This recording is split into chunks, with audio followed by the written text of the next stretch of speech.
खबरों में सबसे पहले आज ईद से जुड़ी खबरें। आज ईद का पावन पर्व देश भर में धूमधाम से मनाया जा रहा है। लोग गले मिलकर एक दूसरे को ईद की मुबारकबाद दे रहे हैं। ईद के मौके पर राष्ट्रपति, प्रधानमंत्री ने देशवासियों को ईद की शुभकामनाएं दी।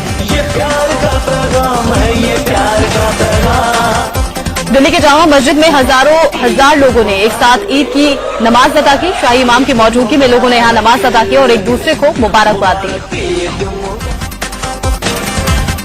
मुंबई में भी ईद की रौनक देखने को मिल रही है। हल्की बूंदाबांदी के बीच लोग मस्जिदों में पहुंचकर ईद की नमाज अदा कर रहे हैं। एक दूसरे से मिलकर लोग ईद की बधाइयां भी दे रहे हैं। कोलकाता में भी ईद की रौनक देखने को मिल रही है। कोलकाता में भी मस्जिदों में ईद की नमाज अदा की गई और लोग एक दूसरे को गले लगाकर ईद की बधाइयां देते हुए देखे गए। साथ ही अमन चैन की दुआ भी मांगी गई। बिहार की राजधानी पटना में भी ईद की खूब रौनक दिख रही है। लोगों ने नमाज अदा करने के बाद एक दूसरे को ईद की मुबारकबाद दी। पटना में मुख्यमंत्री नीतीश कुमार भी ईद के नमाजियों से मिले और उन्हें ईद की मुबारकबाद दी। मुसलमान भाइयों और बहनों को और तमाम लोगों को, सभी लोगों को मैं आज ईद की मुबारकबाद।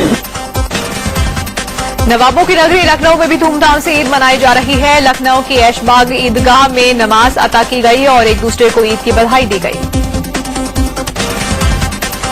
यूपी के कानपुर में ईद के मौके पर लोगों ने नमाज अदा की, एक दूसरे को मुबारकबाद देकर सुख शांति की कामना की।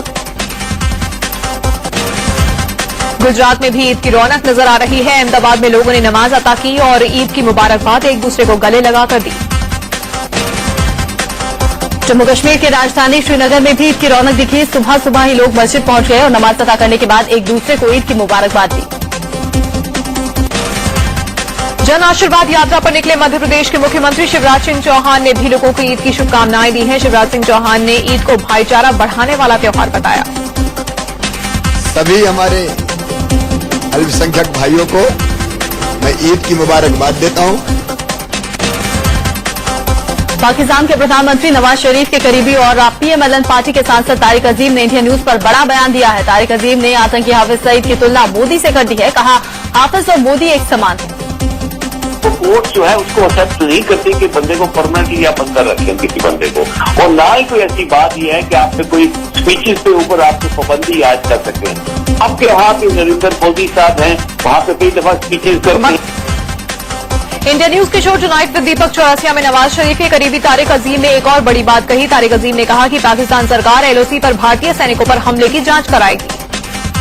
बिल्कुल करवाएंगे, बिल्कुल करवाएंगे। मैं एक दफा नहीं, मैं 2 दफा रिपीट करके करूंगा, बिल्कुल करवाएंगे, बिल्कुल पता करेंगे। अभी दोबारा मैं कह रहा हूँ कि जैसे प्राइम मिनिस्टर साहब आए हैं, दोबारा उसकी पता करेंगे। नरेंद्र मोदी पर तारिक अजीम के बयान पर इंडिया न्यूज के शो टुनाइट विद दीपक चौरसिया में बीजेपी नेता नलिन कोहली ने कड़ा एतराज जाहिर किया।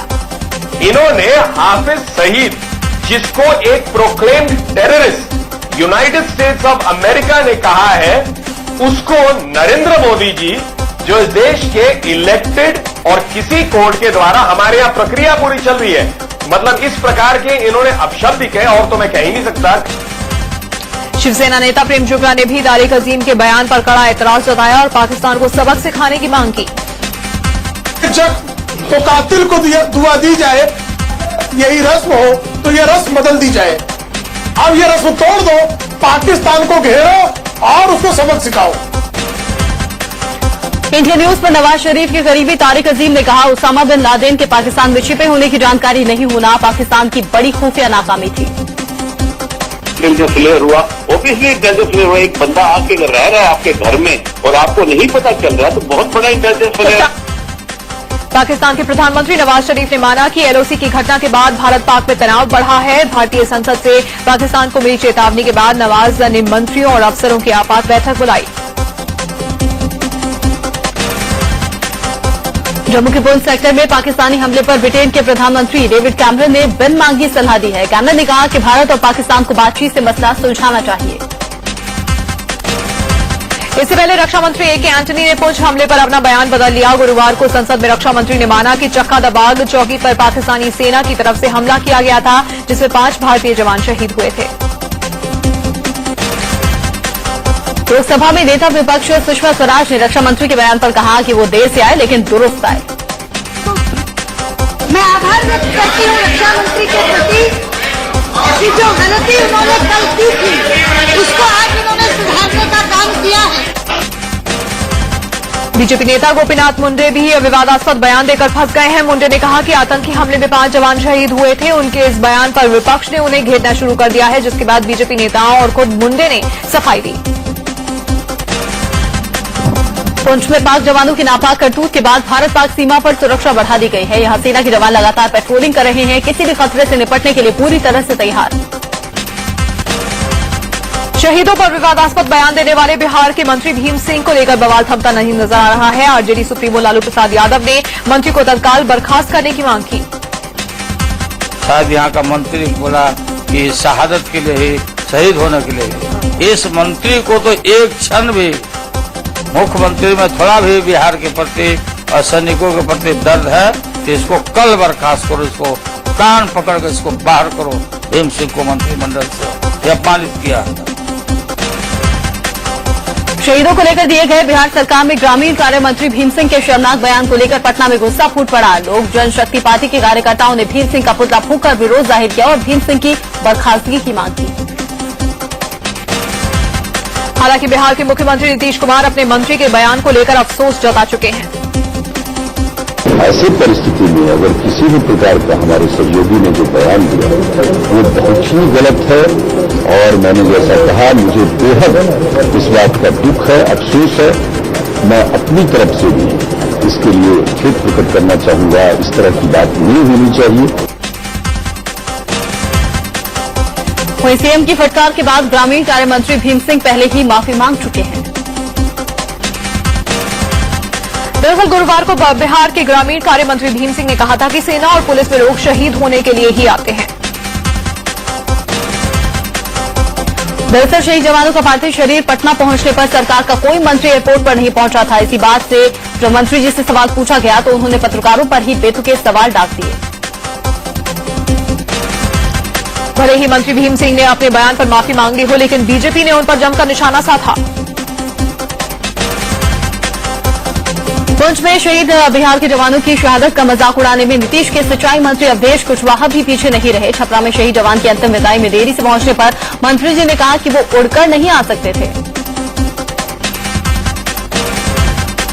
शहीद प्रेमनाथ सिंह को अंतिम विदाई देने गुरुवार को छपरा पहुंचे सिंचाई मंत्री अवधेश कुमार और मंत्री नरेंद्र सिंह को लोगों के विरोध का सामना करना पड़ा। लोग मंत्रियों के देर से आने के चलते गुस्से में थे।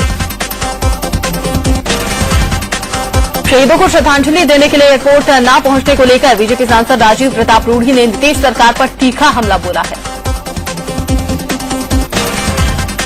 शिवसेना ने बॉलीवुड और टीवी इंडस्ट्री में काम कर रहे पाकिस्तानी कलाकारों को अपने देश वापस लौटने की धमकी दी है। पार्टी समर्थित एक यूनियन ने फिल्म निर्माताओं और चैनल्स को चेतावनी देते हुए कहा है कि वो पाकिस्तानी कलाकारों को अपने प्रोडक्शन से बाहर निकालें, वरना उनके खिलाफ कार्रवाई की जाएगी।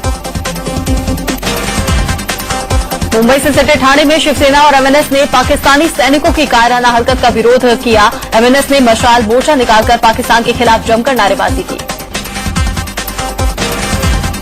इस बीच पाकिस्तान के हमले के खिलाफ विरोध प्रदर्शन जारी है। हरियाणा के करनाल में लोगों ने जोरदार प्रदर्शन किया। यहां पर राष्ट्रीय सैनिक संघ के बैनर तले भूतपूर्व सैनिकों के साथ सैकड़ों लोगों ने मार्च निकाला और उपायुक्त को ज्ञापन सौंपा। हरियाणा के मेवात में पाकिस्तान के खिलाफ लोगों ने जोरदार प्रदर्शन किया। यहां सैकड़ों लोग जमा हुए। नापाक हरकतों के लिए पाकिस्तान का पुतला भी फूंका गया। अहमदाबाद में पाकिस्तान के खिलाफ जमकर प्रदर्शन हुआ। भारतीय जनता युवा मोर्चा के कार्यकर्ताओं ने पाकिस्तान के खिलाफ नारेबाजी करते हुए मांग की कि सरकार जल्द से जल्द पाकिस्तान को मुंहतोड़ जवाब दे।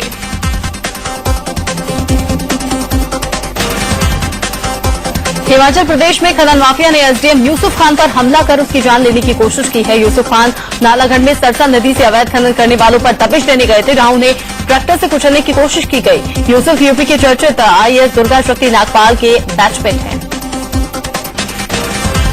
अखिलेश सरकार में मंत्री शिवपाल यादव ने निलंबित आईएएस दुर्गा नागपाल पर निशाना साधा है। शिवपाल ने कहा कि दुर्गा बहुत छोटी अफसर हैं और उनका निलंबन एक छोटी सी घटना है जिसे लोग बेवजह तूल दे रहे हैं। ग्रेटर नोएडा के सदर तहसीलदार ने भी निलंबित आईएएस दुर्गा शक्ति नागपाल को क्लीन चिट दे दी। उन्होंने अपनी रिपोर्ट में कहा है कि मस्जिद की दीवार गिराने में दुर्गा की कोई भूमिका नहीं थी। आईएएस दुर्गा शक्ति नागपाल के निलंबन को चुनौती देने वाली याचिका को सुप्रीम कोर्ट ने सुनवाई के लिए स्वीकार कर लिया है। इस मामले की सुनवाई 12 अगस्त को होगी। सुप्रीम कोर्ट से राहत मिलने के बाद मायावती ने कहा कि उन्हें न्यायपालिका पर पूरा भरोसा था। माया ने इस पूरे मामले को बीजेपी की साजिश कहा। बीएसपी सुप्रीमो मायावती को सुप्रीम कोर्ट से राहत मिलने के बाद बीएसपी नेता और मायावती के वकील सतीश चंद्र मिश्र ने कहा कि अब सीबीआई इस मामले पर किसी भी तरह की जांच नहीं कर सकती। इलाहाबाद हाईकोर्ट के लखनऊ बेंच ने यूपी सरकार के खनन मंत्री गायत्री प्रसाद प्रजापति को नोटिस जारी किया है। प्रजापति पर नीलमथा की ग्राम सभा समिति के 32 बीघा जमीन की प्लॉटिंग करके बेचने का आरोप है। उन्हें 9 अगस्त को पेश होने के लिए कहा गया है। सोहराबुद्दीन फर्जी एनकाउंटर मामले में सुप्रीम कोर्ट सोमवार को अमित शाह की अर्जी पर सुनवाई करेगा। अमित शाह ने जमानत की शर्तों में बदलाव के लिए अर्जी लगाई है। सुप्रीम कोर्ट ने अमित शाह से हर 14 दिन में सीबीआई के सामने पेश होने की शर्त रखी थी। बॉम्बे हाईकोर्ट ने रिलायंस इंडस्ट्रीज के चेयरमैन मुकेश अंबानी को मिली जेड श्रेणी की सुरक्षा को चुनौती देने वाली जनहित याचिका खारिज कर दी। कोर्ट ने कहा कि केंद्र को किसी व्यक्ति या संगठन पर खतरे को देखते हुए उसे सुरक्षा देने का शासकीय अधिकार है। सियाराम घराने की बहू बिहारी पोद्दार की जमानत याचिका पर सुनवाई 22 अगस्त तक के लिए टल गई है। बिहारी पर 2 करोड़ 35 लाख के हीरे की तस्करी करने का आरोप है। सिंगापुर से आते वक्त बिहारी पोद्दार को मुंबई के एयरपोर्ट पर पकड़ा गया था। हाईकोर्ट ने दिल्ली में जलजमाव को लेकर एनसीडी और संबंधित एजेंसियों को फटकार लगाई है। हाईकोर्ट ने फटकार लगाते हुए कहा कि आपकी लापरवाही की सजा दिल्ली के लोगों को क्यों भुगतनी पड़ रही है। गीतांजलि मर्डर केस में सीबीआई ने जांच की कमान संभाली है। सीबीआई की डीआईजी वनीता राठौड़ ने गुड़गांव पुलिस कमिश्नर के ऑफिस पहुंचकर दस्तावेज इकट्ठे किए। गीतांजलि के पति सीजेएम रवनीत गर्ग और उनके माता पिता पर उसे मारने का आरोप लगा है। दिल्ली में ऑल इंडिया मेडिकल एसोसिएशन के बैनर तले मेडिकल की पढ़ाई कर रहे छात्र छात्राओं ने जबरदस्त प्रदर्शन किया। ये लोग सरकार के उस फैसले का विरोध कर रहे थे जिसमें पोस्ट ग्रेजुएशन से पहले 1 साल की रूरल पोस्टिंग को जरूरी कर दिया गया है। पटना में आईटीआई छात्र संघ के सैकड़ों छात्रों पर पुलिस ने जमकर लाठियां बरसाई। 29 और 30 जुलाई को हुई आईटीआई की परीक्षा में 3 जगह पेपर लीक होने के बाद सरकार ने पूरे प्रदेश की परीक्षा को रद्द कर दिया था। छात्रों ने मांग की कि परीक्षा को वैध माना जाए। बीजेपी ने नया पोस्टर जारी किया है। इस पोस्टर में सिर्फ मोदी की तस्वीर है और नारा लिखा हुआ है, नई सोच नई उम्मीद। सूत्रों की माने तो बीजेपी ने 2014 की चुनावी रणनीति के तहत ये पोस्टर जारी किया है। जस्टिस आर ए मेहता के गुजरात में लोकायुक्त बनने से इनकार के बाद कांग्रेस ने नरेंद्र मोदी के खिलाफ मोर्चा खोल दिया है। मोदी के विरोध के लिए कांग्रेस कार्यकर्ताओं ने अहमदाबाद में जुलूस निकाला। मध्य प्रदेश के मुख्यमंत्री शिवराज सिंह चौहान की जन आशीर्वाद यात्रा झाबुआ पहुंची, जहां मुख्यमंत्री का भव्य स्वागत हुआ। रथ सभा को संबोधित करते हुए शिवराज कांग्रेस पर जमकर बरसे और जनता से एक बार फिर से सरकार बनाने के लिए आशीर्वाद मांगा। उत्तर प्रदेश के मुख्यमंत्री अखिलेश यादव ने लखनऊ में सौर ऊर्जा विद्युत परियोजनाओं का शुभारंभ किया। उत्तराखंड के मुख्यमंत्री विजय बहुगुणा आज दिल्ली में वित्त मंत्री पी चिदम्बरम से मुलाकात करने वाले हैं। लापता लोगों के मामले में बैंक बिना डेथ सर्टिफिकेट के किसी तरह की मदद देने को तैयार नहीं है, जिसे लेकर वो वित्त मंत्री से बात करने वाले हैं। उत्तराखंड में आई आपदा के बाद ध्वस्त हो चुके टूरिज्म सेक्टर को डेवलप करने के लिए केंद्र ने बहुगुना सरकार को 100 करोड़ की आर्थिक मदद दी है। केंद्रीय पर्यटन मंत्री चिरंजीवी ने राज्यसभा में ये जानकारी दी। हंगामेदार सांसदों की लिस्ट पर बीजेपी के भारी विरोध और वॉकआउट के बाद राज्यसभा सचिवालय को अपने कदम पीछे खींचने पड़े हैं। बीजेपी और राज्यसभा सचिवालय के बीच में समझौते के बाद अब इस लिस्ट को वापस ले लिया जाएगा। इससे पहले राज्यसभा सचिवालय ने सदन में हंगामा करने वाले 22 सांसदों की सूची जारी की, जिस पर बीजेपी सांसद भड़क गए थे और उन्होंने सदन से वॉकआउट कर दिया था। इस लिस्ट में ज्यादातर बीजेपी के सांसद हैं और कांग्रेस के एक भी सांसद का नाम नहीं है। गुरुवार को राज्यसभा की कार्यवाही के दौरान तेलुगु देशम पार्टी के सांसद सीएम रमेश बेहोश होकर गिर पड़े। रमेश सभापति के आसन के सामने नारेबाजी कर रहे थे, अचानक बेहोश होकर नीचे गिर पड़े। बीजेपी से इस्तीफा देने वाले पूर्व एमएलसी रामकिशोर सिंह ने जेडीयू का दामन थामने का ऐलान कर दिया है। 12 अगस्त को रामकिशोर कुछ दूसरे बीजेपी के नेताओं के साथ जेडीयू की सदस्यता ग्रहण करेंगे। भोपाल के फार्मेसी कॉलेज में पढ़ने वाली छात्रा अनीता शर्मा के सुसाइड मामले में पुलिस ने 4 छात्राओं और एक प्रोफेसर को गिरफ्तार कर कोर्ट में पेश किया। अनीता ने सुसाइड नोट में 4 सीनियर छात्राओं पर रैगिंग का आरोप लगाया था। महिला आयोग के सदस्यों ने अनीता के घर वालों से मुलाकात करके दोषियों के खिलाफ कड़ी से कड़ी कार्रवाई का भरोसा दिया है। मध्य प्रदेश के गृह मंत्री उमाशंकर गुप्ता भी अनीता के घर पहुंचे और उन्होंने पूरे मामले की जांच कराने की बात कही। 10 दिन तक जिंदगी और मौत से लड़ने के बाद भुवनेश्वर में 14 साल की मासूम ने दम तोड़ दिया। केंद्रपाड़ा की इस मासूम के साथ पहले तो गैंगरेप हुआ, फिर इसे जिंदा ही जला दिया गया। दिल्ली एक बार फिर से शर्मसार हुई। यहां के एक स्कूल में चपरासी ने ही 4 साल के बच्चे के साथ दुष्कर्म किया। इस बच्चे ने घर आकर अपने पिता को चपरासी की करतूत बताई, जिसके बाद इस मामले की रिपोर्ट लिखाई गई। बच्चे की मेडिकल जांच के बाद पुलिस ने आरोपी चपरासी को गिरफ्तार कर लिया। यूपी के कौशाम्बी में एक महिला और उसके प्रेमी की हत्या करने का आरोप उसके पति और बेटे पर लगा है। 45 साल की यह महिला 35 साल के प्रेमी के साथ घर से भाग गई थी। जब ये लोग लौट कर आए तो दोनों ने हत्या कर दी। पुलिस ने दोनों आरोपियों को गिरफ्तार कर लिया है। कानपुर के बिधुन इलाके में चौकीदार की हत्या के सिलसिले में 2 लोगों को गिरफ्तार किया गया है। राजेंद्र सिंह नाम के इस चौकीदार तो दोनों ने हत्या कर दी। पुलिस ने दोनों आरोपियों को गिरफ्तार कर लिया है। कानपुर के बिधुन इलाके में चौकीदार की हत्या के सिलसिले में 2 लोगों को गिरफ्तार किया गया है। राजेंद्र सिंह नाम के इस चौकीदार को एक फार्म हाउस के अंदर 5 अगस्त की रात गोली मार दी गई थी। महाराजगंज जिले की भारत नेपाल सीमा पर कस्टम विभाग ने 1 करोड़ 19 लाख रुपए का सोना जब्त किया है। नेपाल से एक तस्कर करीब 4 किलो 200 ग्राम सोना लेकर आ रहा था। कस्टम विभाग ने गुजरात के रहने वाले इस शख्स को गिरफ्तार कर लिया है। फरीदाबाद पुलिस ने सेक्टर 16 में छापेमारी कर एक सेक्स रैकेट का पर्दाफाश किया। पुलिस ने यहां से 8 लड़कियों समेत कई लोगों को गिरफ्तार किया है।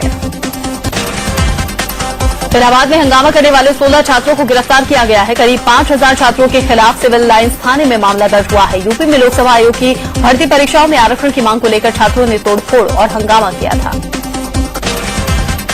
नोएडा और ग्रेटर नोएडा में बिल्डरों को पानी की बर्बादी करने पर कड़ी फटकार लगाई गई है। सिटी मजिस्ट्रेट ने एक आदेश जारी किया है कि अगर बिल्डर्स ने पानी की बर्बादी नहीं रोकी तो उनका काम रोक दिया जाएगा।